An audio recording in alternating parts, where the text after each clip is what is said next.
Donc, si vous le voulez, on va débuter très tranquillement l'activité. Alors, bonjour à toutes et à tous et bienvenue à ce nouveau webinaire du RISIC du 22 mai 2024. Mon nom est Marc-André Mercadot, je suis directeur exécutif pour le RISIC et je suis accompagné aujourd'hui de Madame Céline Gélina, qui est directrice scientifique pour le RISIC.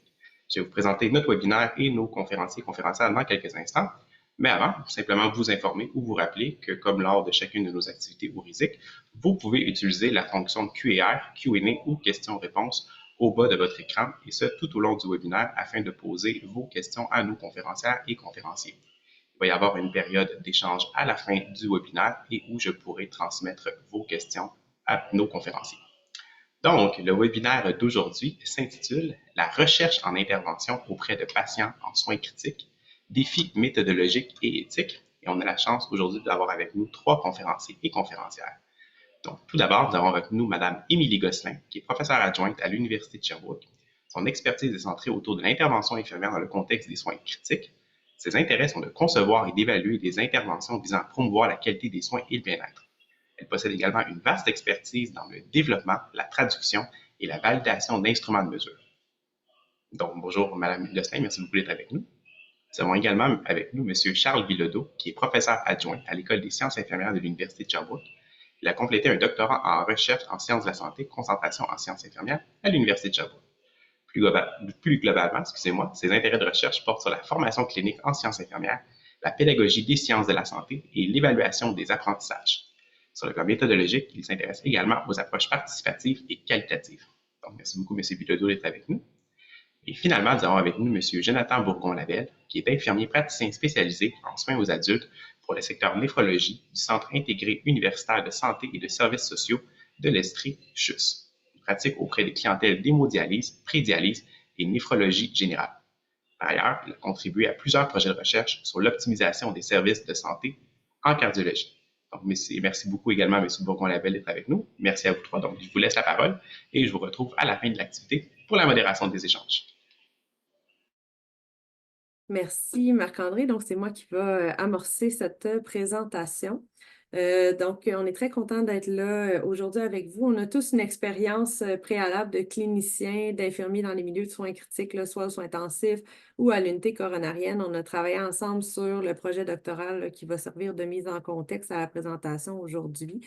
Donc, on est très content là, de venir aujourd'hui vous partager différentes astuces pour favoriser la recherche et le développement de connaissances dans les milieux de soins critiques. Donc, la présentation va se dérouler en 4 grandes étapes. Donc, tout d'abord, on va faire une brève introduction, là, une mise en contexte. Puis, je vais vous présenter un projet pilote qu'on a mené aux soins intensifs, d'où a émergé notre intérêt de s'intéresser aux défis éthiques et méthodologiques de la recherche dans les milieux de soins critiques. Ensuite, on va tomber vraiment dans le vif du sujet. Donc, on vous présentera différents défis et stratégies là, qui nous permettent là, de mener de la recherche dans les milieux de soins critiques là, issus du projet de recherche pilote et de la littérature. On a catégorisé ces défis et stratégies-là en 4 grandes catégories, si on veut, en lien avec le processus de recherche, donc en lien avec le dépistage, le recrutement et le consentement, la collecte de données et l'intervention, ainsi que la rétention. On va clore cette section-là par un résumé avec une brève carte conceptuelle et un tableau synthèse pour terminer là, avec une brève conclusion. Donc, on va débuter tout de suite avec l'introduction. Donc, pour être certain, en fait, que tout le monde, on est tous sur la même longueur d'onde, on va débuter par 2 courtes définitions. Donc, qu'est-ce que la maladie critique? Qu'est-ce qu'on entend par ça? Qui sont les patients qu'on retrouve dans les unités de soins critiques? Donc, la maladie critique, c'est un état de santé dégradé avec une dysfonction des organes vitaux, un risque élevé de décès imminent en l'absence de soins et un potentiel de réversibilité. Maintenant qu'on sait mieux qui sont nos patients qu'on soigne, quels sont les soins critiques, donc qu'est-ce qu'on fait, nous, comme action, comme soignants. Donc, les soins critiques consistent à identifier, surveiller et traiter les patients atteints de maladies critiques, comme on vient de le définir, par le soutien initial et soutenu des fonctions vitales et des organes. Pour ceux qui sont peut-être moins familiers avec le contexte de soins critiques, en fait, au Canada, il y a quand même une grande population qui utilise ces services-là. Au niveau des urgences, on parle de 15,1 millions de visites non planifiées là, annuellement en 2022-2023. Et si on regarde pour les soins intensifs, je suis désolée, les statistiques sont un peu moins récentes, là, 2013 à 2014, là, mais c'est assez stable là, quand même au fil des années. Là. Donc, annuellement, 230 800 adultes là, qui sont admis dans des unités de soins intensifs au Canada. L'environnement de soins critiques, c'est un environnement qui est complexe. On doit mettre en relation plusieurs éléments au niveau de notre évaluation, de nos interventions pour offrir des soins optimaux à nos patients. C'est un environnement aussi qui est évolutif, donc il y a des changements constants qui arrivent, là, notamment reliés à l'évolution des données probantes. Ensuite, c'est un environnement qui est technologique. Il y a beaucoup d'appareillages. Par exemple, on peut penser aux moniteurs cardiaques, les respirateurs, les pompes à soluté.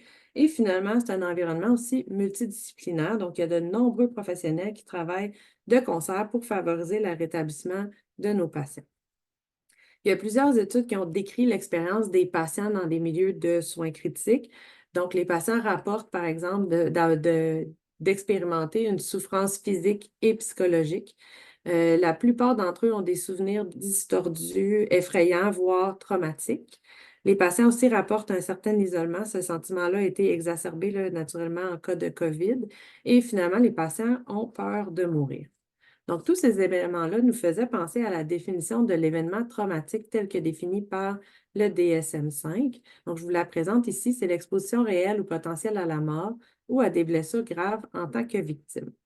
Cet aspect-là dans la littérature, relié à mon expérience clinique comme infirmière dans les unités de soins intensifs, m'ont mené à développer mon projet doctoral.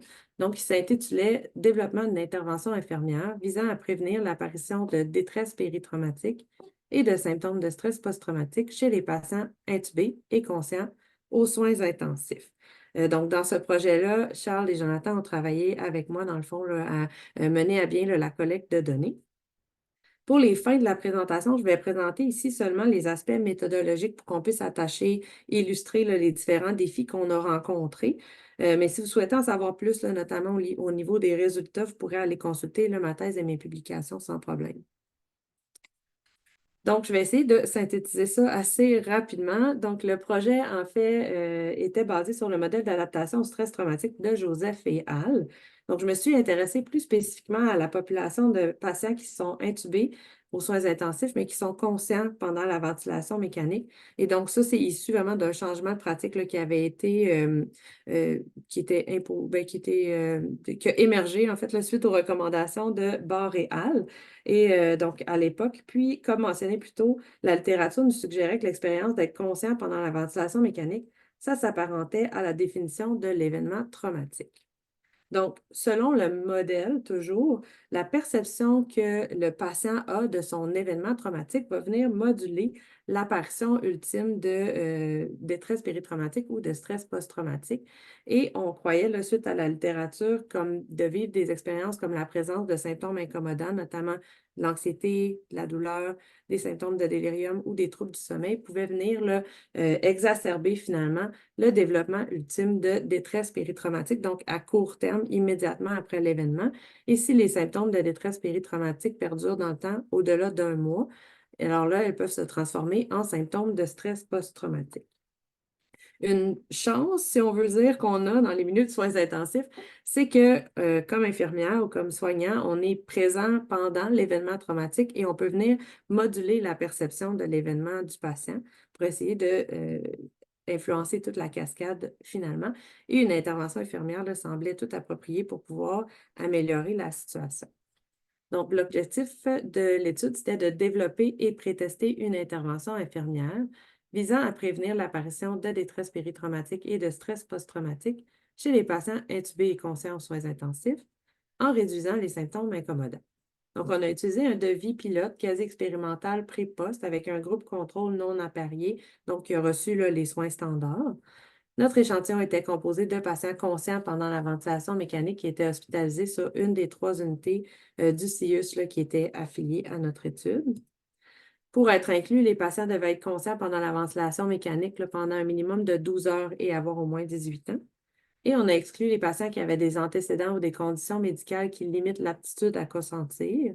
On a aussi retiré là, les patients qui ont des antécédents de stress post-traumatique, là, comme c'était notre outcome principal. On a exclu les patients qui porteurs de trachéostomie qui ont subi des chirurgies électives et qui ne parlaient pas français. L'objectif de nos critères d'inclusion-exclusion, c'était de vraiment assurer l'aptitude à consentir de nos patients, puis d'avoir un échantillon qui était assez homogène, là, comme c'était une étude pilote avec une petite taille d'échantillon. Finalement, au niveau du recrutement, on a opté là, pour, en première intention par une approche par l'infirmière qui est responsable du patient. Puis, l'équipe de recherche a rencontré individuellement le patient pour expliquer le projet et obtenir le consentement. Et finalement, par souci de transparence, on a aussi là, assuré un appel téléphonique à la famille pour les informer là, de la participation à l'étude de leurs proches. L'intervention, donc, je vais vous la présenter très brièvement. Elle a été développée basée là, sur une revue de la littérature. Donc, l'intervention, en général, elle contenait 4 sous-composantes, 4 sous-interventions, si on veut, là. Donc, une intervention musicale, la complétion d'un journal de bord, la transmission d'informations et de l'évaluation systématique des symptômes. Donc, 2 fois par jour, le matin autour de 10 heures et en fin de journée autour de 22 heures, le patient recevait l'ensemble de l'intervention par un intervenant dédié. Aussi, de façon continue, on a évalué les différents symptômes incommodants qui faisaient l'objet de l'étude, donc l'anxiété, la douleur, le délirium et les troubles du sommeil, à la fréquence recommandée là, par la littérature et ou les lignes directrices. Cette évaluation systématique-là des symptômes avait comme 2 objectifs. Un premier qui faisait partie vraiment de l'intervention dans lequel on souhaitait dépister rapidement les symptômes, aviser l'infirmière responsable pour qu'elle puisse intervenir en lien avec ces symptômes-là. Puis le deuxième objectif, ça nous servait en fait là, en guise de collecte de données pendant la ventilation mécanique auprès de nos patients. Donc, les variables et les instruments de mesure, là, comme je viens de le mentionner, pendant la ventilation mécanique, donc toute la durée de la ventilation mécanique du patient, on a amassé là, des données sur les 4 principaux symptômes incommodants qui nous intéressaient aux fréquences recommandées par les lignes directrices. Ceux qui connaissent peut-être moins les instruments qu'on a utilisés, l'échelle visuelle analogue, le thermomètre de douleur, c'est des outils à un seul item. L'ICDSC était complété par les assistants de recherche et l'échelle de Richards Campbell pour les troubles de sommeil. C'est un outil là, très simple à utiliser en 5 items. Donc, c'était tous des instruments là, très courts, fidèles et valides dans un contexte de soins critiques. Ensuite, 24 à 48 heures post-extubation, on a utilisé l'inventaire de détresse péritraumatique, donc ce questionnaire auto-administré qui était apporté au chevet du patient, donc directement à l'hôpital. Et 1 mois post-extubation, donc c'est le temps nécessaire là, pour pouvoir conclure à un développement de symptômes de stress post-traumatique là, selon le DSM-5. Donc là, on a fait des suivis téléphoniques avec nos participants et on a complété l'échelle d'impact des événements là, pour évaluer le symptôme de stress post-traumatique. Je vais vous présenter brièvement là, le flow des participants à l'étude là, sans aller dans les détails. Donc, en fait, ce qu'on peut voir ici, c'est qu'initialement, on avait 40 patients qui ont été dépistés, qui répondaient à nos critères d'admissibilité et on a réussi à recruter 19 patients parmi ces 40-là. Donc, 10 dans le groupe contrôle et 9 dans le groupe intervention. Après tous les temps de mesure, ce qu'on peut voir, c'est qu'il y a seulement 4 patients par groupe qui ont complété l'étude, donc en bonne et due forme.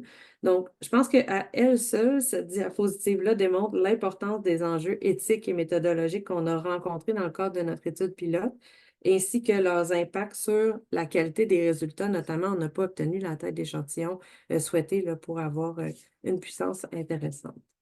Donc, plus précisément, les défis éthiques et méthodologiques qu'on a rencontrés dans l'étude pilote, on les a catégorisés en 4 grandes catégories. Donc, le dépistage, le recrutement et le consentement, la collecte de données et l'intervention, et finalement, la rétention. Et suite à ça, en fait, on s'est demandé comme équipe de travail, est-ce que ces défis-là ont été rencontrés dans d'autres études menées auprès de patients en soins critiques? En fait, en résumé, si on veut, là, la problématique, ce qu'on sait comme défi de la recherche en soins critiques, c'est que malgré la quantité d'études menées en contexte de soins critiques, il y a de nombreuses questions qui restent sans réponse concernant les soins à administrer. Il y a plusieurs essais cliniques randomisés, c'est près de la moitié, là, 44 qui sont menés dans les unités de soins critiques qui n'atteignent pas les tailles d'échantillons visées, notamment en raison de problèmes de recrutement. Et on sait, je pense qu'on est tous d'accord aujourd'hui là, que c'est essentiel de s'attarder à la question des enjeux éthiques et méthodologiques de la recherche pour favoriser la qualité et la sécurité des soins à nos patients. Donc, j'espère vous avoir convaincu de l'importance de notre présentation. Puis sur ça, je vais passer la parole à mon collègue, professeur Bilodeau. Merci, professeur Gosselin. Alors, dans les prochaines diapositives, Jonathan et moi, on va vous présenter les défis et les stratégies en lien avec la recherche auprès de patients en soins critiques. Moi, je vais débuter par le dépistage. Jonathan va prendre le relais pour la rétention et pour le recrutement, pardon, et le consentement. Et je vais revenir là, pour ce qui est de la collecte de données, l'intervention et la rétention. Vous allez également remarquer là, dans les diapositives qu'il y a des petites étoiles à côté de certains des éléments. Ça réfère aux défis rencontrés et aux stratégies employées dans l'étude pilote qu'Émilie vient de vous présenter. Et comme d'habitude, on a également indiqué là, les études qui rapportent aussi ces éléments par des chiffres en exposant. Alors, d'abord, en ce qui concerne le dépistage, un premier défi particulier en soins critiques et qu'on a rencontré dans le cadre de l'étude, c'est la fluctuation parfois rapide de l'admissibilité. En effet, la nature très dynamique et imprévisible des conditions des patients en soins critiques nécessite une évaluation continue et rapide pour identifier les patients admissibles. Et les changements fréquents dans leur état de santé, en lien avec des interventions médicales urgentes ou une détérioration rapide de leur état, vont compliquer davantage le processus de dépistage.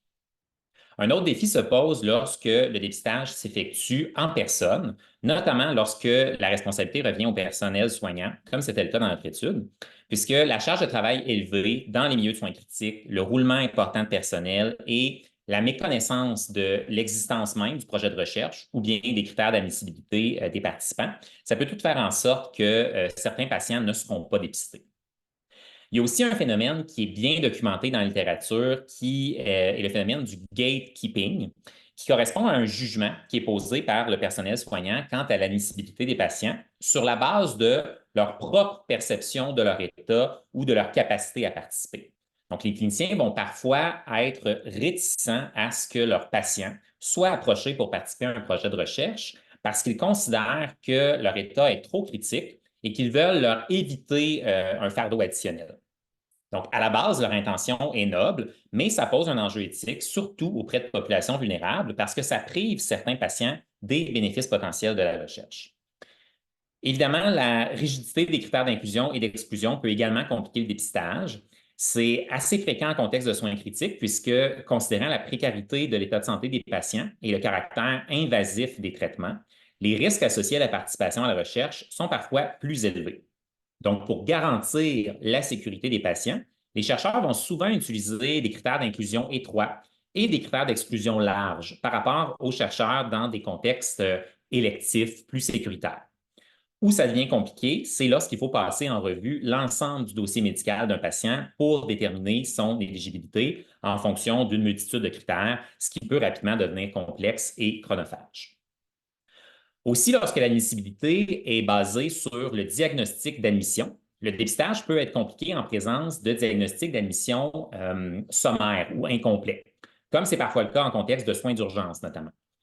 Par exemple, dans l'étude AHEAD, qui portait sur la prise en charge de patients anticoagulés ayant subi un traumatisme crânien, les chercheurs ont constaté que chez les patients polytraumatisés, le diagnostic de traumatisme crânien, qui était leur critère d'admissibilité principal, ne figurait pas toujours dans la liste des diagnostics d'admission. Et donc, certains patients éligibles n'étaient pas pris en compte. Et une fois qu'ils ont identifié ce problème-là, ils ont dû retourner consulter les notes médicales de tous les patients pour revérifier leur admissibilité. Finalement, un dernier défi qui n'est pas vraiment discuté dans la littérature, c'est l'influence des saisons sur le dépistage, donc ce qu'on appelle ici la variabilité saisonnière. Cette influence se manifeste d'abord via les raisons d'hospitalisation. Par exemple, on sait que les problèmes respiratoires qui vont mener à l'intubation des patients, c'est plus fréquent en hiver, tandis que les traumas de la route sont habituellement plus fréquents en été. Donc, en fonction des critères d'inclusion et d'exclusion, le volume de patients pouvant être dépistés et subséquemment recrutés peut être affecté. Et on sait aussi que l'été, c'est les vacances, donc on peut s'attendre à plus d'enjeux du côté du personnel de recherche et du personnel clinique. Du côté des stratégies maintenant pour faciliter le dépistage, on retrouve d'abord la sensibilisation et la formation du personnel soignant, surtout lorsqu'il est impliqué dans le dépistage. Donc, dans notre étude, les équipes de soins de tous les corps de travail ont été rencontrées et des brochures explicatives avec les informations de contact de l'équipe de recherche ont été distribuées sur les unités. Aussi, ce qu'on peut faire, c'est des exemples provenant de patients et de cliniciens qui peuvent être utilisés pour mettre en lumière l'influence positive de l'étude. Par exemple, dans une étude similaire à celle d'Émilie sur l'utilisation de la musique pour la gestion de l'anxiété aux soins intensifs, un patient qui avait été randomisé dans le groupe qui recevait des casques anti-bruit a écrit une note disant « La meilleure nuit de sommeil que j'ai eue depuis que je suis ici ». Et ce commentaire a ensuite été mis en évidence pour rassurer le personnel sur le fait que la recherche n'était pas un fardeau et qu'elle pouvait également être bénéfique pour les patients. Un peu dans le même ordre d'idée, mais d'un point de vue un peu plus macroscopique, la promotion d'une culture de recherche dans les milieux cliniques est importante.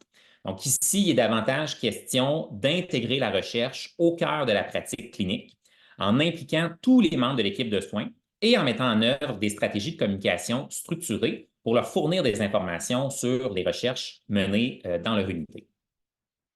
Une autre stratégie pour faciliter le dépistage passe par l'équipe de recherche en elle-même. Donc, évidemment, plus elle est nombreuse, disponible et flexible, mais plus il sera possible d'assurer une présence fréquente sur l'unité pour rencontrer le personnel, pour rencontrer les familles, valider l'admissibilité par le fait même et procéder au recrutement de façon subséquente. Aussi, la flexibilité du protocole et la possibilité de modifier les critères d'admissibilité en cours d'étude apparaissent comme des stratégies gagnantes pour faciliter le dépistage, surtout lorsqu'on constate des difficultés à identifier suffisamment de participants potentiels. Bon, évidemment, toutes les critères d'admissibilité appropriés pour répondre à leurs questions, mais il convient de réfléchir à la manière dont les patients sont identifiés. Donc, il est suggéré d'utiliser des critères d'admissibilité initialement plus larges. Par exemple, dans certains cas, en identifiant les patients en fonction de leur raison de consultation, plutôt que leur diagnostic médical, cela pourrait permettre d'identifier un plus grand nombre de patients pour certaines études. D'autres auteurs suggèrent également de limiter dans la mesure du possible les critères d'exclusion, à moins d'une raison importante sur le plan physiologique ou méthodologique, ce qui signifie plus de diversité, plus de participants éligibles et ultimement une meilleure généralisation des résultats de l'étude. D'autres stratégies retrouvées dans la littérature sont l'utilisation de systèmes électroniques pour le dépistage et la réévaluation fréquente de l'admissibilité. Donc, pour ce qui est des systèmes de dépistage électronique, dans une étude, ils ont permis de réduire le temps d'identification des patients de 3 heures à 1 heure, en plus d'augmenter le nombre de patients identifiés.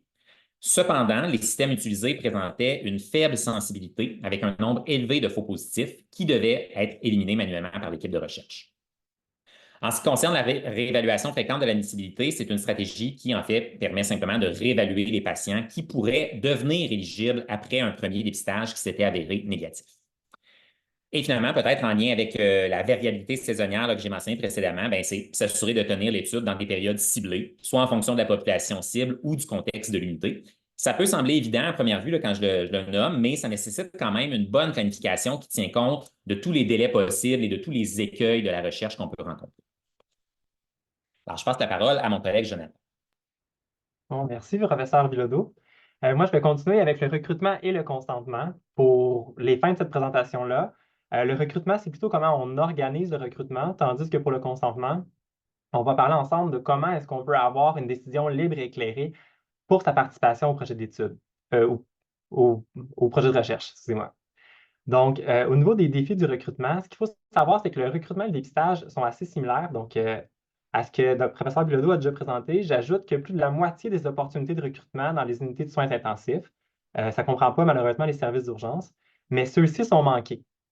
Entre autres parce que les départements de soins critiques ont plusieurs projets de recherche qui se déroulent au même moment. Ces différents projets de recherche-là peuvent se faire compétition, puis ultimement, les sujets de recherche, étant approchés par plusieurs projets à la fois, peuvent éventuellement se retrouver un peu tannés de se faire approcher par différents projets. Professeur Bilodeau en a parlé un peu. La fenêtre de recrutement pour les projets de soins critiques, elle est courte. Si je prends l'exemple d'un projet qui s'intéresse à des sujets qui ont un AVC ischémique, bien évidemment, j'ai 4 à 6 heures pour intervenir puis administrer la thrombolyse. Je ne peux pas faire mon recrutement le lendemain matin pour dire quelque chose, ce qui m'amène à mon prochain problème, qui est le manque de ressources humaines pour faire le recrutement sur des plages 24/7. parce que sur les unités de soins critiques, encore une fois, si on pense au service des urgences, ben, ça se peut que je me présente pour un infarctus du myocarde de soir, la nuit, la fin de semaine ou sur les jours fériés. Puis à ce moment-là, ben, je dois avoir des équipes de recherche qui sont prêtes à effectuer le recrutement, même sur ces heures-là. Le co-recrutement sur les unités de soins intensifs, parfois, c'est impossible. Je pense que le meilleur exemple que j'ai de ça, c'est si je reprends encore mon exemple des AVC ischémiques avec la thrombolyse, ben, j'ai peut-être pas, moi, envie, si je fais ce projet de recherche-là, que mon patient soit aussi recruté par un projet qui s'intéresse à la thromboprophylaxie. Parce que si, ultimement, mon patient a des saignements, ben, je ne suis pas certain, est-ce que c'est mon traitement ou le sien? Fait qu'on finit par se contaminer aussi d'un projet à un autre. Puis finalement, professeur Bilodeau en a parlé encore une fois, mais l'opposition potentielle des équipes médicales où certains peuvent préférer que leurs patients ne participent pas au projet de recherche que l'on propose. Heureusement, on a des stratégies pour ça. On peut développer des collaborations étroites avec les équipes de recherche locales, puis j'ajouterais même avec les équipes de soins pour essayer de s'assurer qu'on est tous à bord dans le bateau puis qu'on s'en va tous à la même place. On peut identifier les projets pour lesquels le co-recrutement est acceptable pour s'assurer de ne pas jouer dans les plates-bandes de l'autre. Puis on peut aussi prévoir une part du budget de recherche pour la rémunération des équipes de recherche 24/7. Puis le professeur Bilodeau va vous revenir avec un exemple sorti de la littérature. Là, on rentre dans le nerf de la guerre, puis on rentre exactement dans le sujet qui me passionne, c'est le consentement libre et éclairé des sujets de recherche. La grosse difficulté dans la littérature, on voit que plus de 90% des patients dans les unités de soins intensifs, encore une fois, je m'excuse, je n'ai pas de statistiques pour les unités d'urgence, mais si on se concentre sur les soins intensifs, plus de 90% de ces patients-là ne sont pas en mesure de consentir à leur participation à un projet de recherche. Ce qui va nous poser des problèmes avec le consentement prospectif traditionnel, entre autres. Pourquoi est-ce qu'ils ne sont pas capables de consentir? Bien, pour commencer, vous vous en doutez, ils ont une haute sévérité de leur maladie avec des comorbidités qui l'accompagnent, qui peut entraîner des inaptitudes qui peuvent être temporaires ou permanentes. Dans les unités de soins critiques, on trouve aussi une incidence élevée du délirium qui ne nous aide pas non plus avec les inaptitudes temporaires. Les traitements essentiels au maintien de la vie, comme l'intubation endotrachéale, peuvent mettre des barrières dans la communication qui nous nuit en fait à savoir si la personne consent de façon libre et éclairée. Puis finalement, l'utilisation de sédatifs et d'analgésie peut jouer sur une aptitude temporaire. Puis j'ajouterais même que dans la littérature, ce qu'on voit, c'est que plusieurs sujets de recherche ou plusieurs chercheurs, en fait, ont rapporté que leurs sujets de recherche, au cours de l'étude, ne se souvenaient plus d'avoir consenti à leur participation dans le projet de recherche. Par ailleurs, ça peut être difficile de contacter les familles. Puis quand on arrive à les contacter, ben, des fois, c'est difficile de savoir qui est le mandataire légal parce que celui-ci ne le sait même pas. Ou encore, une fois qu'on a identifié un proche significatif, ben, ou en fait, si on n'en identifie pas, ça c'est un problème. L'autre problème qu'on a, c'est qu'on en identifie trop. Puis leurs idées ne sont pas nécessairement constante d'un proche à un autre. Fait qu'un peut être en faveur du projet de recherche, puis l'autre non. Donc, qui a préséance? C'est pas tout à fait clair. Ensuite, on peut avoir des barrières de langue, des barrières culturelles qui vont venir créer des fossés entre l'équipe de recherche et le patient. On se comprend moins bien. Puis finalement, on peut avoir des divergences entre les volontés du patient à sa participation à la recherche, qui sont souvent fondées sur l'altruisme, et celles du mandataire, qui peut plutôt essayer de rechercher des bénéfices potentiels pour le malade sans nécessairement s'axer sur l'altruisme, ou pas nécessairement en s'axant sur les volontés du patient. Puis d'ailleurs, dans la littérature, je ne l'ai pas écrit ici, mais on rapportait que la concordance entre les volontés du patient de participer à une étude en soins critiques et celle du proche significatif ou du mandataire légal concordait environ à 65%. Donc, on peut s'attendre à ce que ce ne soit pas toujours les volontés du patient qui soient représentées par son mandataire. J'en profite brièvement pour parler de ce cadre conceptuel-là parce que personnellement, je le trouve très intéressant. En fait, quand on vient pour aller chercher un consentement libre et éclairé, il y a deux choses qui vont être prises en considération. On a le risque réel, donc on va dire à notre participant, vous avez moins de 1% de chance de saigner, pour dire quelque chose. Je reviens encore à mon étude sur la thrombolyse. Dans l'affaire, par exemple, c'est que le risque qu'on calcule d'un point de vue mathématique, ce n'est pas nécessairement le risque qui est perçu, qui est vécu par la personne qui va prendre une décision. Puis le cadre conceptuel que je vous présente là, qui vient de Creusignière et collaborateurs 2020, il s'intéresse surtout à comment les gens prennent des décisions pour quelqu'un d'autre à la participation à l'étude. Fait en A, on peut voir une balance décisionnelle où on pèse les risques et les bénéfices, puis on a quelque chose de relativement équilibré, ce qui va faire en sorte que le consentement ou non à participer à l'étude va être en lien avec des valeurs ou avec autre chose que la simple risque-bénéfice du projet proposé. Le problème, c'est que dans les soins critiques, on est plutôt exposé à la balance du schéma à la lettre B, où les risques semblent plus lourds. Pourquoi? Parce que dans le contexte de soins critiques, on a l'incertitude que notre proche ou que le malade va s'en sortir. Est-ce qu'il va s'en sortir avec des séquelles sévères? C'est quoi son pronostic? Il y a une certaine incertitude qu'on ne peut pas gérer. On voit en fait chez les proches et chez les mandataires légaux un certain biais de statu quo où, en fait, si je fais rien, je ne fais pas de tort. Fait que accepter que son proche collabore à un projet de recherche, c'est peut-être plus difficile. On peut voir aussi la fatigue de décision, au sens où ben, le proche ou le mandataire a déjà dû prendre des décisions concernant les imageries, concernant l'orientation des soins, l'orientation des traitements. Puis là, on arrive en plus en leur présentant un projet de recherche, ils sont déjà épuisés de prendre des décisions. Puis finalement, on a l'anticipation du regret, ou est-ce que ça se peut finalement que je regrette d'avoir donné le consentement pour mon proche qu'il participe à l'étude. Fait que tout ça pèse dans la balance et rendent les risques plus lourds que qu'est-ce qu'ils sont réellement, malgré le fait, si j'y reviens à mon exemple, que par exemple, le risque de saignement est de moins d'1%. Idéalement, ce qu'on veut faire, c'est la balance en C. C'est d'essayer de venir compenser un peu les risques perçus en augmentant les bénéfices perçus. En rappelant, par exemple, que les soins et traitements que son proche reçoit, ce sont des soins et traitements qui ont déjà été validés dans la recherche dans le passé. On peut rapporter les valeurs d'altruisme en disant qu'en participant à la recherche, on permet de développer des nouveaux soins qui seront disponibles pour les populations qui vont suivre. Puis finalement, on peut venir recadrer la situation en essayant de réexpliquer la situation de santé du malade pour s'assurer que celle-ci ne soit pas perçue comme étant pire que ce qu'elle est. Il faut juste faire attention là, parce que si on met trop d'avantages sur le bénéfice, bien, on cause quand même des problèmes dans la décision libre et éclairée, puis ça nous amène à notre balance en D, où là, on met tellement d'avantages sur les bénéfices que le risque est comme oublié. Il devient comme moins important que ce qu'il est vraiment. Puis on commence à avoir des consentements indus ou des gens qui vont accepter de participer à l'étude, mais qui ne prennent plus nécessairement en considération le risque dans leur consentement. Puis je continue encore avec l'article de Creusignière pour cette diapositive-ci. Il présente toutes sortes de résultats, mais moi, ce qui m'a vraiment intéressé, c'est ceux-là. Fait que je voulais vous les partager. Creusignière ont proposé dans leur étude une fausse étude à des proches de patients ventilés mécaniquement aux soins intensifs. Puis l'idée, c'était de documenter davantage le processus de consentement. Fait que je le répète, c'était une fausse étude. On présentait aux proches un essai clinique randomisé qui avait pour but de comparer deux protocoles de sevrage de ventilation mécanique. Ce qu'il faut savoir, c'est que les deux protocoles de sevrage de ventilation mécanique étaient des soins courants. C'était deux protocoles utilisés simultanément sur l'unité de soins. Puis l'idée, c'était juste de savoir s'il y en avait une qui était meilleure que l'autre.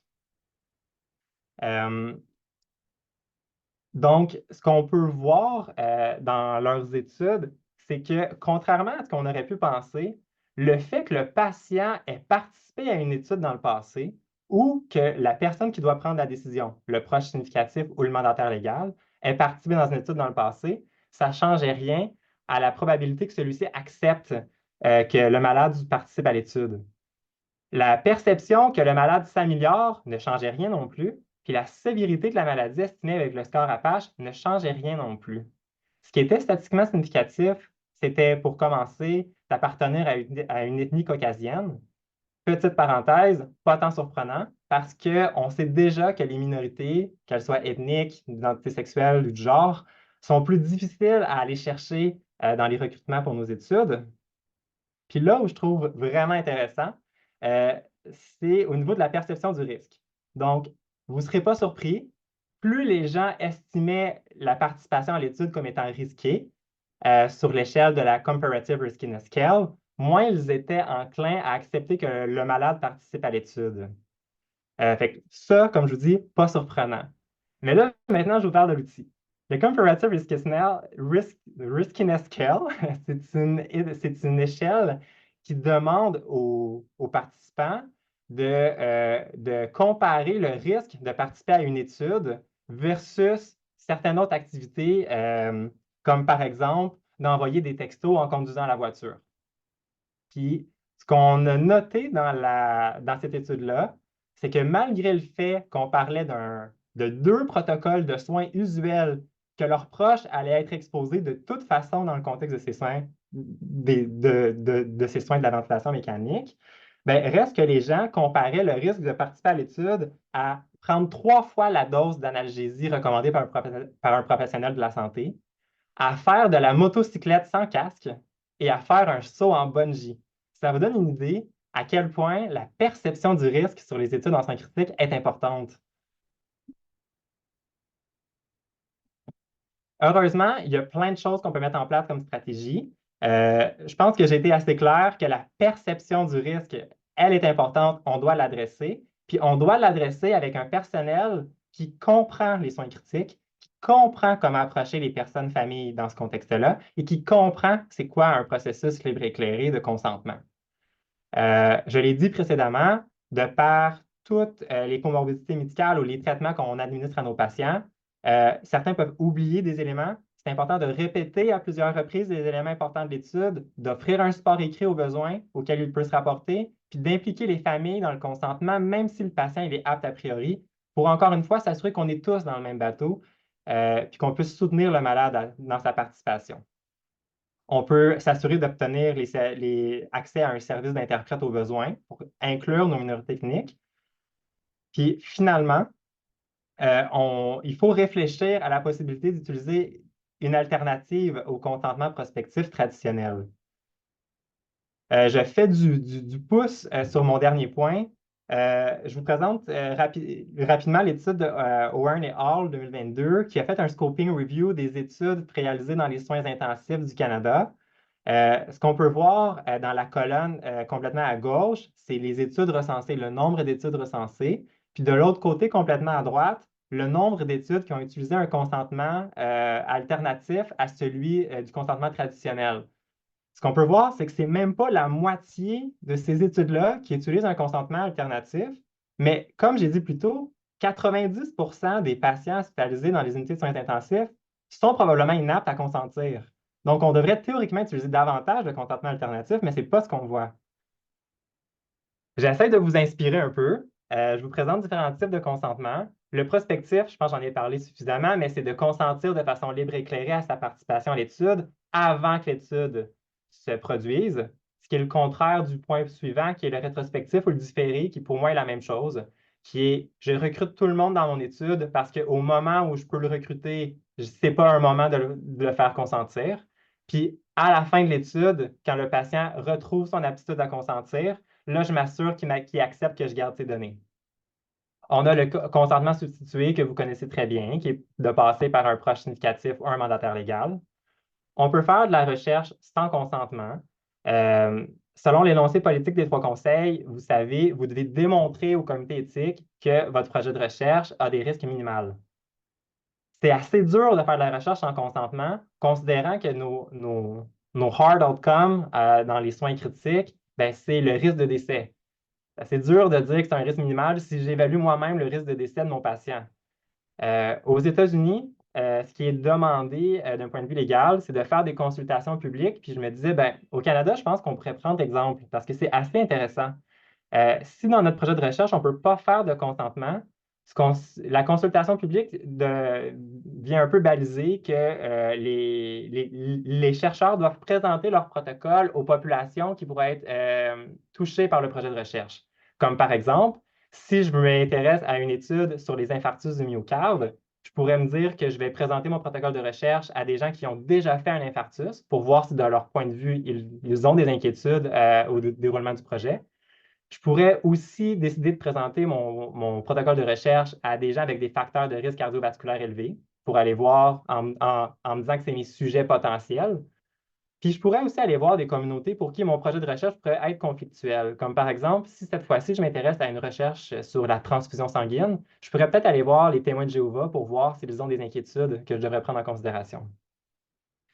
On pourrait faire un consentement aussi par étapes ou allégé. Les deux ont pour but d'essayer d'éviter la surcharge cognitive en donnant beaucoup trop d'informations aux patients ou à leur famille. Par étape, si mon projet se déroule en différentes phases. Phase 1, je fais une imagerie pour dire quelque chose. Phase 2, je fais une intervention. Bien, je pourrais commencer par faire consentir le patient et sa famille à l'imagerie. Puis dans un deuxième temps, quand on sera rendu à l'intervention, je retournerai chercher un consentement. Tandis que le allégé, je fais consentir la personne au projet de recherche en son entier. La seule chose, c'est que je vais limiter l'information initialement aux choses qui sont vraiment pertinentes pour éviter cette surcharge cognitive. Puis ultérieurement, on discutera des petits détails. Puis un autre consentement que j'ai trouvé intéressant, mais bon, je vous le présente, c'est un consentement prospectif au groupe intervention seulement dans un essai clinique randomisé.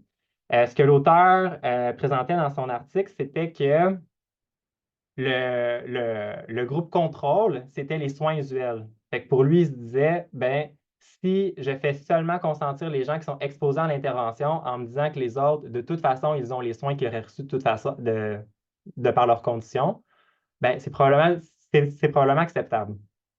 Puis dernière chose, c'est quelque chose que je vous invite à faire, c'est de faire des consentements hybrides. Vous n'êtes pas obligé de prendre seulement un seul type de consentement, vous pouvez les mélanger un peu en fonction de la méthodologie que vous proposez. Pour vous donner un exemple, je vous présente celle que nous avons utilisée dans notre étude. Pour commencer, l'outil que vous voyez là, nous, pour s'assurer que chacune des étapes du consentement libre éclairé était respectée, on avait un petit outil qu'on cochait, dans le fond, les tâches réalisées euh, pour chacun des participants potentiels qu'on rencontrait.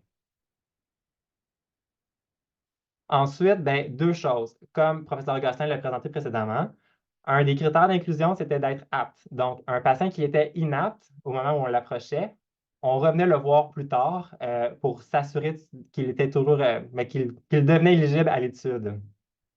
Un patient qui était apte, capable d'écrire, on lui faisait un consentement prospectif traditionnel, puis on lui demandait de signer le consentement écrit par la suite. S'il n'était pas capable d'écrire, on essayait d'avoir un consentement physique, comme par exemple en lui demandant « Serrez-moi les mains 2 fois si vous acceptez de participer à l'étude. » Une fois qu'on avait ce consentement-là, dès que la personne avait la capacité d'écrire, on lui faisait signer le consentement écrit. Puis finalement, ce qui est important pour nous, c'était de s'assurer que le consentement, on ne l'avait pas seulement au début, mais même pendant l'étude, puis que la personne était toujours d'accord à recevoir les interventions au moment où on se présentait à elle. Évidemment, une personne qui maintenait son aptitude durant toute l'étude, il n'y avait pas de problème. On faisait juste lui redemander s'il acceptait de recevoir l'intervention. C'était plutôt pour ceux qui devenaient inaptes durant l'étude. À ce moment-là, on passait par un consentement substitué auprès d'un proche. Puis on donnait environ 3 jours pour s'assurer que le patient retrouve son aptitude à consentir. Si le patient redevenait apte, excusez-moi, bien là, à ce moment-là, on faisait juste confirmer son consentement avec lui. Dans l'alternative où il restait inapte, on le c'est juste censure, mais c'est pas ce que je veux dire, là, on arrêtait sa participation à l'étude. Merci, Jonathan. Alors, je vais poursuivre avec les défis en lien avec la collecte de données et l'intervention. D'abord, un premier défi concerne le choix des variables et des instruments de mesure. C'est parfois difficile de trouver un équilibre entre quantité et qualité des données. Donc, la sélection des variables et des instruments doit s'assurer de prendre en compte la pertinence clinique, mais aussi la capacité à obtenir des mesures précises et adaptées à des conditions médicales complexes et variables. Donc, il faut s'assurer de choisir également des instruments qui vont pouvoir se coordonner avec les soins et les traitements que les patients reçoivent en soins critiques. Par ailleurs, lorsque les instruments nécessitent la participation des patients, comme c'était le cas là, pour certains des instruments dans notre étude, bien, comme Jonathan en a fait parler, l'état cognitif souvent fluctuant des patients, en lien avec la sédation, le délirium et tout, peut limiter la compréhension là, et la capacité de participer lors de certains temps de mesure. Toujours en lien avec les instruments, bien, il faut considérer le fardeau potentiel lié à la participation en lien avec l'état précaire des patients. C'est important de ne pas les épuiser davantage ou de ne pas non plus exacerber des difficultés respiratoires en faisant participer à de longues entrevues. Et il faut garder également en tête le risque de réaction psychologique négative de la part du patient ou de la famille lorsqu'on questionne certaines variables comme l'anxiété, le stress ou encore la condition médicale. Aussi, le contexte des données critiques peut entraîner beaucoup de données manquantes pour certains patients et à certains temps de mesure, ce qui contribue à réduire la précision et la puissance statistique. Dans notre étude, ça représentait 14 des données et ça s'expliquait soit par le fait que les patients dormaient, qu'ils étaient partis en examen, qu'ils étaient confus, ou bien qu'une autre procédure était en cours, ou bien parce que l'équipe de recherche n'était pas disponible pour venir collecter les données. Et finalement, ce qu'on a constaté dans notre étude, c'est vraiment que la coordination de la collecte de données et de l'intervention engendrait des besoins très importants en termes de temps et en termes de ressources humaines. Pardon. Pour ce qui est des stratégies, il est recommandé d'utiliser des instruments courts à compléter, fidèles et valides, donc qui ont déjà été utilisés et étudiés auprès de la population cible. Donc, par exemple, dans notre étude, pendant la phase plus critique de ventilation mécanique, eh bien, Émilie en a parlé tout à l'heure, mais l'évaluation de l'anxiété et du délirium, ça s'effectuait avec des échelles d'hétéroévaluation qui étaient déjà utilisées dans le milieu clinique. Pour la douleur, c'était un outil qui a été conçu spécifiquement pour les patients adultes en soins critiques. Et les troubles du sommeil, c'était une échelle composée de seulement 5 items très simples pour lequel le patient pouvait pointer le résultat ou seulement faire signe avec ses doigts ou encore bouger les lèvres. La flexibilité de la collecte de données, c'est aussi un facteur facilitant. Et le fait de coordonner cette collecte de données dans la mesure du possible avec les soins infirmiers ou les soins que le patient reçoit pourrait permettre de réduire le nombre de données manquantes, en plus d'éviter de déranger constamment le patient pendant ses périodes de repos. Ensuite, bien, la présence d'un coordonnateur de recherche sur place pour assurer le bon déroulement de la collecte. Et encore une fois, une équipe de recherche nombreuse, flexible et disponible sont des conditions de succès de la collecte de données et ou de l'intervention, dépendamment de sa nature.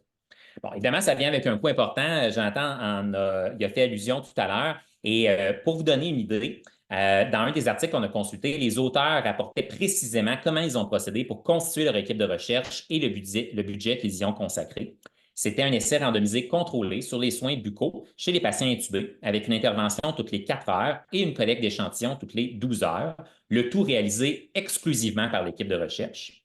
Ils ont engagé un directeur de projet, 2 coordonnateurs de recherche et des assistants de recherche à raison de 60 heures par semaine pour obtenir une couverture de 18 heures par jour. Et au total, leur budget s'élevait à 250 000 $ américains par année, seulement en ressources humaines. Et malgré tout, il concluait qu'il recommandait d'augmenter le budget à 390 000 $ par année pour engager 2 coordonnateurs de recherche additionnels. Donc, le budget est vraiment un enjeu important à ce niveau-là. Les mêmes auteurs mentionnent également l'importance de la communication entre les membres de l'équipe de recherche, notamment via messagerie instantanée, comme ce qui a été fait dans notre étude, mais aussi par des tableaux de bord ou une procédure de transfert d'informations similaire à un rapport intercorps. Et dernière chose, ça serait l'utilisation d'un système de collecte de données électroniques, comme le logiciel REDCap, qui est assez bien connu, pour faciliter le processus et repérer plus facilement les données manquantes ou aberrantes en temps réel. Je termine avec les défis liés à la rétention. Donc, le principal défi, comme dans toutes les études prospectives, c'est l'attrition des participants. Dans notre étude, elle était de 58 en contexte de soins critiques, l'attrition peut être attribuable à une dégradation de l'état de santé des participants. Donc, les patients sont souvent confrontés à une morbidité physique, psychologique, cognitive, soit nouvelle ou aggravée, qui peut entraîner des limitations et empêcher de poursuivre leur participation, que ce soit à l'intervention ou à la collecte de données. Une autre réalité importante dans la recherche auprès de patients en soins critiques, c'est l'attrition associée à la mortalité, qui est plus élevée que dans d'autres populations. Plus spécifiquement, aux soins intensifs, selon la Society of Critical Care Medicine, le taux de mortalité est estimé entre 10 et 29 %. Chez les patients qui quittent les soins intensifs vivants, le taux de mortalité dans l'année suivante demeure également élevé. Nous, dans notre étude, 26 % des patients inclus dans l'échantillon initial étaient décédés lors du suivi à 1 mois post-extubation. Et on estime que le taux de mortalité s'élève à 21 % dans l'année suivant l'hospitalisation aux soins intensifs. Et ça peut même augmenter jusqu'à 40 % si le patient a été ventilé mécaniquement. Finalement, l'attrition associée à la perte au suivi des participants, le lost to follow-up, c'est estimé entre 20 et 30 % dans les études longitudinales réalisées auprès de survivants de maladies graves. Nous, dans notre étude, c'était un petit peu moins élevé, on parle de 11 %. Et bon, dans la littérature, les chercheurs continuent de débattre un taux minimal de rétention des participants qui serait acceptable pour préserver la validité de l'étude. En sciences sociales, on suggère entre 70 à 80 Il n'existe pas vraiment de telle ligne directrice en soins critiques, mais il semble toutefois que dans les cohortes longitudinales et dans les essais contrôlés randomisés avec suivi à long terme, ben, les chercheurs sont en moyenne capables d'atteindre des taux là, de 70 à 80. Et en ce qui concerne les stratégies pour améliorer la rétention, ben, d'abord l'inclusion systématique des familles et des proches dans le projet de recherche, puisqu'une des raisons fréquentes pour lesquelles les participants vont se retirer prématurément des essais cliniques, c'est l'influence d'amis ou de membres de la famille qui ne sont pas à l'aise avec la recherche ou qui ne la connaissent pas. Il est aussi recommandé de favoriser au maximum les interactions entre l'équipe de recherche et les participants, puisqu'en parlant avec les participants, en passant du temps à les écouter, ça leur apporte beaucoup de réconfort, ce qui peut les encourager à vouloir poursuivre. Il est également suggéré d'utiliser une méthode systématique de suivi des participants, incluant des tentatives de contact fréquentes et variées, donc par téléphone, par courriel, via des proches, etc., ou encore d'offrir de rencontrer les participants lors de leur visite de suivi à l'hôpital ou à leur domicile. Une autre stratégie facile et relativement peu coûteuse, c'est d'offrir un stylo aux participants lors du recrutement, ce qui pourrait augmenter légèrement le taux de rétention, soit d'environ 2 selon une revue systématique Cochrane. Bon, c'est une stratégie qui n'a pas été testée spécifiquement en contexte de soins critiques, mais je la trouvais originale et assez facile à implanter, donc j'ai choisi de vous la présenter. Et par ailleurs, il est recommandé d'utiliser une combinaison de différentes stratégies, que ce soit au niveau des méthodes de contact, au niveau des incitatifs financiers ou matériels, puisque une autre revue systématique indique là, que le nombre de stratégies employées serait corrélé positivement avec le taux de rétention. Et finalement, il serait pertinent de considérer l'attrition dans le calcul de taille d'échantillon afin d'ajuster le recrutement en conséquence. Encore une fois, ça peut sembler évident à première vue, mais on jugeait important de le souligner puisque ça ne semble pas être une pratique courante. Dans un récent examen de la portée qui incluait 225 études réalisées en contexte de soins intensifs, il y avait seulement 23 qui rapportaient avoir utilisé un calcul de taille d'échantillon qui tenait compte de la perte potentielle au suivi. Merci à mes collègues pour ce beau résumé de la littérature. Donc, je vais poursuivre. En fait, je vois le temps qui file, fait que je vais faire ça assez rapidement avec un résumé de la présentation. On vous laisse 2 outils à consulter quand vous planifierez vos prochaines études dans les milieux de soins critiques. Un premier qui est une map conceptuelle pour les gens qui sont plus visuels, qui provient de Raven, Gregg et Al en 2021, qui inclut là, les liens entre tous les différents concepts dont on a discuté aujourd'hui, là, notamment le modèle de consentement, les ressources et les barrières, l'identification de l'éligibilité des patients, la culture de recherche et la nature de l'approche qu'on doit faire comme chercheur. Donc, je vous invite à consulter l'article si vous voulez aller un peu plus loin là, dans ces aspects-là. Et un deuxième outil qu'on vous laisse, que je ne relirai pas en détail puisque mes collègues l'ont bien présenté en détail là, chacun des aspects, c'est un tableau synthèse des différents défis et stratégies qu'on a recensés dans la littérature, qu'on a vécu dans notre projet. L'idée, c'est vraiment juste quand vous créerez votre prochain projet de recherche dans les milieux de soins critiques, de consulter cet outil-là puis de réfléchir à l'avance, est-ce que ces défis-là pourraient se présenter dans le cadre de mon étude, puis quelle stratégie est-ce que je pourrais mettre en place là, pour pouvoir les surmonter. Donc, voilà. Et rapidement, en guise de conclusion, ce que je souhaiterais vous dire, c'est que la recherche auprès de patients en soins critiques, c'est une pierre angulaire pour l'avancement de la connaissance et l'amélioration de la qualité des soins aux patients dans ces milieux-là. Par contre, bon, on sait qu'il y a certains défis éthiques et méthodologiques là, qui peuvent être liés à la vulnérabilité des patients et au contexte, donc l'environnement de soins qui est assez complexe, qui pourrait compromettre la qualité des études qu'on peut mener. Mais d'un autre côté, on a identifié plusieurs stratégies pragmatiques là, qui pourraient nous permettre de surmonter ces obstacles-là et puis d'arriver à mener des études de qualité. Et en fait, on espère tous les 3 ensemble, en fait, qu'on vous a convaincus de l'importance de la planification dans vos études parce qu'elle est vraiment cruciale pour optimiser le déroulement de la recherche dans ces milieux. Donc, je vais rapidement remercier mes directeurs de recherche doctorale, Patricia Bourgault, Stéphane Lavoie, Céline Gélina, ainsi que les différents organismes subventionnaires qui ont contribué financièrement à l'étude. Nos coordonnées sont disponibles si jamais vous voulez en savoir plus ou si vous voulez avoir de l'information sur certains aspects qu'on a présentés aujourd'hui. Et c'est terminé. Merci pour votre attention, merci pour votre présence. Puis, on serait prêt pour répondre à quelques questions. Là, je vois le temps qui file, peut-être une, je ne sais pas. Donc voilà, je vais arrêter mon partage d'écran. Merci beaucoup, Mme Gosselin. Merci également à M. Bilodeau et à M. Bourgon-Labelle pour votre présentation qui a permis, je pense, de mettre en lumière toute la complexité, les différents facteurs à considérer lorsqu'on réalise la recherche dans un contexte de soins critiques. Non seulement les différents facteurs, les différents défis, mais également, je pense que vous avez très bien présenté plusieurs stratégies pour faire face à ces facteurs-là et à ces défis-là. J'en profite également pour mentionner que les outils que Mme Gosselin vous a présentés en fin de présentation, en fait, la présentation aujourd'hui est enregistrée puis va être déposée sur le site internet du RISIC au www.risic.com dans les prochaines heures. Donc, vous allez pouvoir reconsulter ces outils-là également. On serait prêt maintenant pour la période de questions. Donc, comme je l'ai indiqué dans le chat, vous pouvez poser vos questions à nos conférenciers conférencières en utilisant la fonction QR au bas de votre écran. Il y a des questions qui commencent déjà à rentrer. On a peut-être le temps pour 2 ou 3 questions. La première qu'on aurait, ce serait au niveau des types de consentement. Donc, il y a Mme Gélina qui vous remercie d'abord pour la présentation et qui se demande, en fait, je pense que c'est M. Bourgon-Labelle qui présentait tantôt les différents types de consentement possibles dans les études. Se questionner à savoir peut-être, d'après votre expérience ou ce que vous avez pu voir ou entendu, quelle est l'ouverture des comités d'éthique actuellement au Québec par rapport à l'utilisation de ces différents types de consentement-là dans des projets en soins critiques? Ou si peut-être vous n'avez pas la réponse, comment est-ce que vous suggéreriez ou conseilleriez de présenter des différents types de consentement qu'on est peut-être moins habitué de voir dans ces études-là à des comités éthiques? Ben, je dirais que je me considère pas non plus comme un chercheur régulier en soins critiques, fait que je mentirais pas en disant que j'ai une grosse expérience. Mais dans ce que j'ai lu, par contre, c'est une réponse assez difficile à donner comme ça parce que d'une part, je pense que ce qui va surtout changer la décision des comités éthiques, c'est la méthodologie en soi. Parce que dépendant de qu'est-ce qu'on étudie dans notre projet, je pense que c'est ça qui va déterminer est-ce que c'est éthique ou non de passer par une méthode de consentement versus une autre. Puis l'autre chose, j'en ai pas parlé aujourd'hui, mais on a des études qui nous montrent que les comités éthiques de la recherche ne vont pas nécessairement approuver certains types de consentement de façon uniforme, même dans un même territoire, même pour un même projet.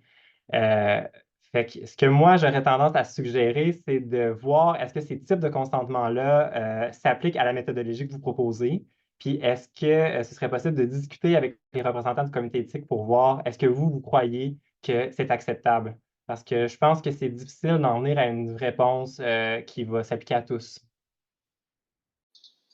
Merci beaucoup. Donc, on comprend ici qu'il n'y a pas de réponse systématique pour tous les projets. C'est vraiment de réfléchir à l'alignement entre les types de consentement, les méthodologies qui vont être proposées, puis d'explorer au niveau des comités de la recherche individuellement leur ouverture à eux à considérer d'autres types de consentement. Si vous voulez, j'irai maintenant avec une autre question. Vous nous parliez tantôt de la complexité un peu des milieux de soins critiques, les différents facteurs. On parle de patients qui sont quand même dans des états très, très graves, de situations de vie ou de mort, ça bouge beaucoup, il y a des connaissances très, très pointues dans ces milieux-là. Souvent, on le sait dans les projets de recherche, c'est des étudiants, des auxiliaires de recherche, des agents de recherche qui vont faire souvent les recrutements, la collecte de données pour les participants. Parfois, c'est des gens aussi qui n'ont pas beaucoup d'expérience d'emblée avec le recrutement, avec les collectes de données. Qu'est-ce que vous conseilleriez ou comment est-ce que vous pourriez soutenir, par exemple, des gens, des étudiants, des agents de recherche qui n'ont pas nécessairement peut-être beaucoup d'expérience puis qui s'inquiètent un peu de se ramasser dans des milieux comme des soins critiques et de devoir, par exemple, évaluer l'éligibilité de participants. Donc, on mentionnait que ça peut être une tâche qui, qui peut être assez complexe ou de faire un peu le follow-up de ces participants-là dans un milieu qui est quand même aussi mouvementé puis aussi complexe que les soins critiques. Je peux peut-être tenter une réponse, là. Je vois mes collègues. En fait, on s'est retrouvés dans cette situation-là. Nous, là, on avait quand même une grande équipe de recherche, si on veut. Là, pour un projet doctoral, on était quand même, vous étiez 4 là, à faire du recrutement, du consentement, de la collecte de données, plus moi, plus 4 intervenants. Donc, il y avait quand même beaucoup de gens là, dans une équipe pour un petit projet pilote d'études doctorales. C'est par exemple, la plupart des gens avaient déjà une expérience préalable dans les milieux de soins critiques comme cliniciens. Donc, déjà de fréquenter la clientèle, de connaître un peu comment s'adresser à eux, je pense que c'était déjà là, aidant. Là, je vois Charles qui sourit parce qu'il était moins clinicien à l'époque dans les milieux de soins critiques, j'ai l'impression. Une chose qu'on a mis en place, par exemple, c'était vraiment un système de communication constante là, dès qu'on décidait qu'on voulait aller évaluer l'éligibilité d'un patient, qu'on voulait procéder au recrutement. recrutement, on avait vraiment une communication constante, là, une espèce de hiérarchie, si on veut, là, dans laquelle s'il y avait un moindre doute, on se consultait, on pouvait s'appeler. Donc, ça nécessitait quand même une présence, comme Charles l'a mentionné, là, beaucoup, beaucoup, beaucoup de disponibilité. Dans un projet doctoral, les gens sont très dédiés. Dans la vraie vie, à un moment donné, un projet de recherche, il faut quand même là, assurer un environnement qui est plus réaliste, là. Donc, ça serait vraiment d'assurer, je pense, des coordonnateurs qui sont en place, qui sont capables de soutenir l'équipe 24/7. Donc, vraiment un point central là, où relayer l'information en cas de doute, qui va pouvoir conseiller, dans le fond, les gens terrain qui vont vraiment aller faire la collecte de données et le recrutement. Je ne sais pas, Charles, voulais-tu rajouter quelque chose? Je te vois réagir. En fait, non, ce que tu viens de mentionner, c'est l'élément que j'avais en tête. Puis ce qui ressort également dans les études, c'est la présence d'un coordonnateur de recherche sur place. C'est vraiment un facteur facilitant pour justement soutenir les assistants de recherche, les étudiants également, lorsqu'ils sont impliqués. Puis, je ne me rappelle plus dans quelle étude exactement, mais il mentionnait que ça avait une influence concrète sur les taux de recrutement. Merci beaucoup. Donc, on a entendu deux grandes dimensions, celle d'avoir peut-être une expérience clinique déjà dans ce milieu-là qui peut peut-être aider à diminuer un peu le stress ou l'appréhension d'aller dans ce milieu-là. Puis également l'idée d'avoir peut-être un coordinateur central ou une ressource centrale auquel les gens peuvent se référer. Je vois le temps qui passe, mais peut-être tu peux me permettre une dernière question. Il y a un résultat que vous présentez tantôt que je trouvais quand même assez percutant. Je pense que c'est M. Bourgon-Labelle qui le présentait, où on disait que dans un modèle multivarié, on avait identifié que l'origine ethnique des gens était un prédicteur qui était quand même fortement associé à l'ouverture ou à l'intérêt de s'engager dans des projets de recherche, donc auprès des proches. Puis de mémoire, dans le modèle, c'était même la variable qui était, je pense, qui avait le plus grand poids, qui avait la plus grande association. Puis je me demandais un peu si vous pourriez nous parler comment est-ce qu'on peut expliquer que l'origine ethnique, donc ici on comprend que vous dites le fait d'être caucasien, d'être blanc, c'était beaucoup plus associé avec l'intérêt de s'engager dans des projets de recherche que des gens qui peuvent faire partie, vous dites par exemple des minorités ethniques, on parle aussi de minorités sexuelles. Comment est-ce qu'on peut expliquer ça ou même comment est-ce qu'on peut adresser ça comme chercheur, comme ça semble quand même être une variable assez importante? Oui, ben en fait, juste pour le poids de la variable, je ferais juste attention parce que l'intervalle était très large.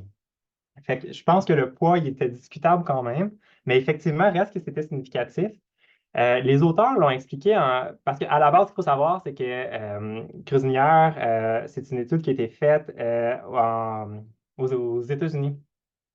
Puis les auteurs disaient que selon eux, les minorités ethniques, particulièrement les gens à la peau noire, sont souvent des communautés qui ont vécu toutes sortes de répressions dans le passé. Fait que là, de participer à des projets de recherche, c'était probablement pour eux un gros frein. C'était majoritairement comme ça qu'ils l'expliquaient, mais ça n'a pas été, c'est pas quelque chose qui a été exploré particulièrement. Puis l'autre chose, l'autre biais, je pense qu'ils ont, c'est que dans leur étude, eux-mêmes ont eu des enjeux de recrutement assez intenses. Puis c'était, si je me souviens bien, je pense qu'il y avait 2 participants d'origine hispanique, peut-être une dizaine de participants à la peau noire. Fait que c'était quand même pas nécessairement des grandes tailles d'échantillons pour aller explorer cet aspect-là. Mais c'était surtout sur une base culturelle, je pense qu'il expliquait. Merci encore infiniment à vous trois pour votre présentation d'aujourd'hui. Merci également pour vos réponses aux questions. Comme je mentionnais, la présentation va être disponible dans les prochaines heures sur notre site Internet pour revisionnement libre.